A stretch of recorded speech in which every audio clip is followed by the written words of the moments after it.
Muy buenas tardes. Mi nombre es Ivonne Salinas, su anfitriona. Estamos con nuestro profesor Nivaldo Carvajal, de esta escuela de análisis descriptivo, Escuela de Sabiduría. Y hoy quieres ver un tema que es una batalla en el cielo. Sí, una batalla en el cielo. En Apocalipsis 12:7 hace una referencia de eso, pero nadie toma en cuenta. ¿Por qué? Porque no se entiende de qué se trata. ¿Mm? Y eso sucedió en la realidad, aquí, en la Tierra, hace 2000 años atrás. Y cuando se habla de cielo, se habla del sacerdote. Cuando se habla de un conflicto, cuando las pasiones están en contra, toda pasión es ciega, excepto donde hay un objetivo. Y todo objetivo es algo que se quiere conseguir sin saber si sucederá o no. Todo se movía al ritmo de los acontecimientos futuros. Era un devenir lento, inexorable, que terminaría de pronto con una hecatombe, porque no sabrían qué hacer, tanto por el lado de los enemigos como de los que llevarían a cabo el conflicto.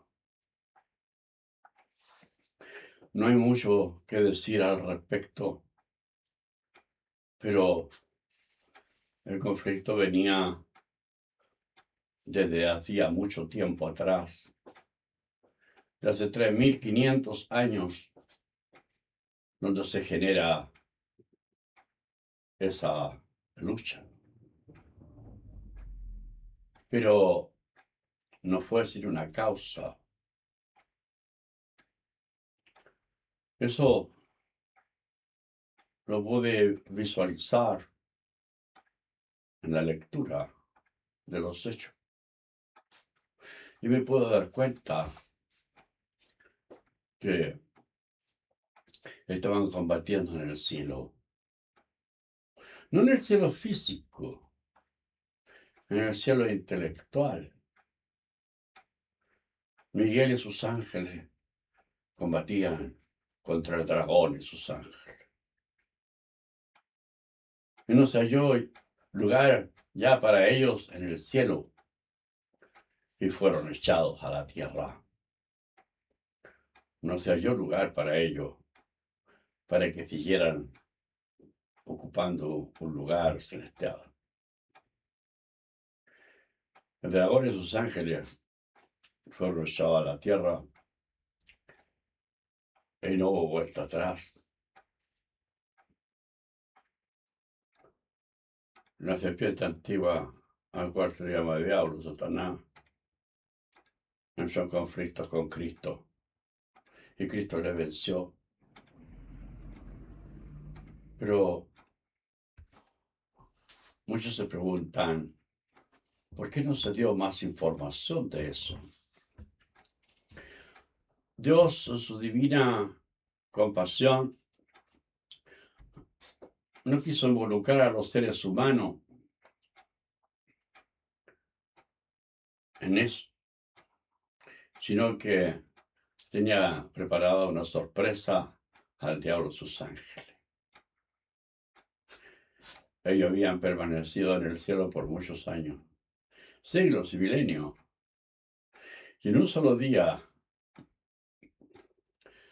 ya no lo soportaron más y fueron echados a la tierra.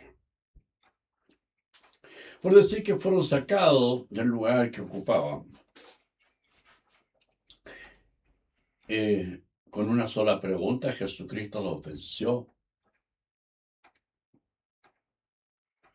No supieron responderle. Como Isaías había visto ese conflicto en que el diablo y sus ángeles habían sido derrotados, escribió poéticamente que la luz de la luna sería como la luz del sol, y la luz del sol 7 veces mayor como la luz de 7 días, el día que vendare Jehová la herida de su pueblo y la llaga que él causó. ¿De qué está escribiendo Isaías? ¿Sobre qué habla ese verso? Justamente de Apocalipsis 12:7, de la batalla en el cielo. No era en las nubes, era aquí abajo, aquí, físicamente. Pero era un conflicto intelectual. Se trataba de quién entendía y quién no. Las batallas celestiales son así. Y los que no están enterados de la sabiduría de Dios, les cuesta entrar a conocer el conflicto, porque queda detrás del velo azul del misterio y es literatura celestial, la cual es difícil para el ser humano entender. Si hay un símbolo, está oculto por el misterio. Es como el azul esconde, tapa, cubre. Hasta los muebles del tabernáculo se tapaban con un velo azul. La mesa de los panes, el candelabro, se cubría todo con el azul. Y el azul representa al misterio. La literatura celestial, si uno no está enterado de sus protocolos y sus criterios, difícilmente la puede entender. Porque si tiene sus protocolos y criterios que no pudieron entender el diablo y sus ángeles, cuando Jesús le pregunta sobre el bautismo de Juan, ¿de dónde era? ¿El cielo o de los hombres? Entraron en conflicto. Nadie sabía. No tenían cómo responderle.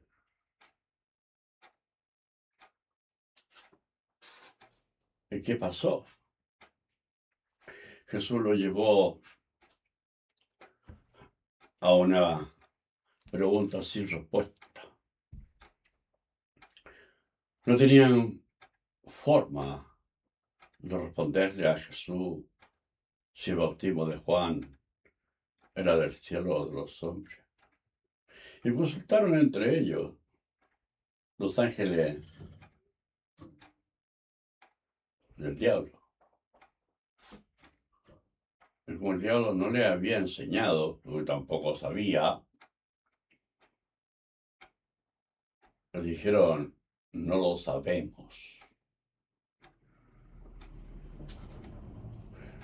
Y ahí Jesús guardó silencio y con solo ese silencio fueron derrotados.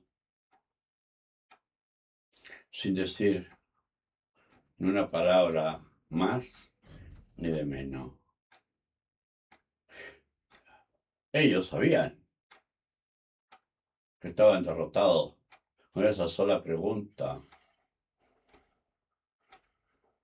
Y si David venció a Goliat con un peñascazo, con una piedra, Jesús le pegó con la piedra angular escogida y preciosa, de la cual hablaba Isaías 28:16. Ellos tampoco sabían, ni los apóstoles sabían quién era. Y esa piedra era de fundamento estable. Y aquí yo pongo en Sion una piedra preciosa, escogida, angular y preciosa, de cimiento estable. El que creyere, no se apresure. No tenían que apresurarse en hablar y decir que sabían qué piedra era esa. Isaías 28:16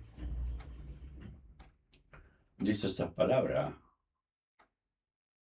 También lo dice el Salmo 118:22. Y que Pedro se apresuró a decir que Cristo era la piedra angular escogida y preciosa, de cimiento estable. Y se equivocó. Cuando decía que no se apresuraran en decir quién era la piedra, porque había pasajes que hablaban de ello, pero estaban escritos en literatura celestial. Aunque la piedra es un símbolo, y como tal es literatura divina. ¿De dónde sale la literatura divina? Cuando el ángel Gabriel enfrenta a Aarón y a María, cuando haya profeta entre vosotros, le hablaré en sueño y en figuras. No así mi siervo Moisés, al cual le hablo claramente y no por figura, por símbolo o en misterio. ¿Por qué no tuviste temor de hablar contra él? No tenían por qué haber dicho a Séfora que Moisés había tomado una mujer cusita, una joven cusita, y era el mayor temor de Séfora. Cuando tenía 40 años, Moisés vio a la zarza ardiente, donde Dios le enviaba a buscar a su pueblo. Y ella se opuso, porque sabía que en Egipto habían jóvenes hermosas que andaban perfumadas con mirra y con velos transparentes. Y ella no quería que Moisés la dejara. Y lo retuvo por 40 años hasta los 80. Hasta que cuando ya tenía hijos, dos, habían pasado 40 años, Moisés volvió a Egipto. Y cuando saca a ese pueblo de 600,000 personas, ayudado por Gabriel, cumple la profecía de Génesis 2:7, que Dios creó a Moisés del polvo de la tierra. Eso proporcionaría aliento de vida, que la ley. El hombre creado por la tierra es Moisés, y la ley es el soplo de vida que le dio para que enseñara a su pueblo.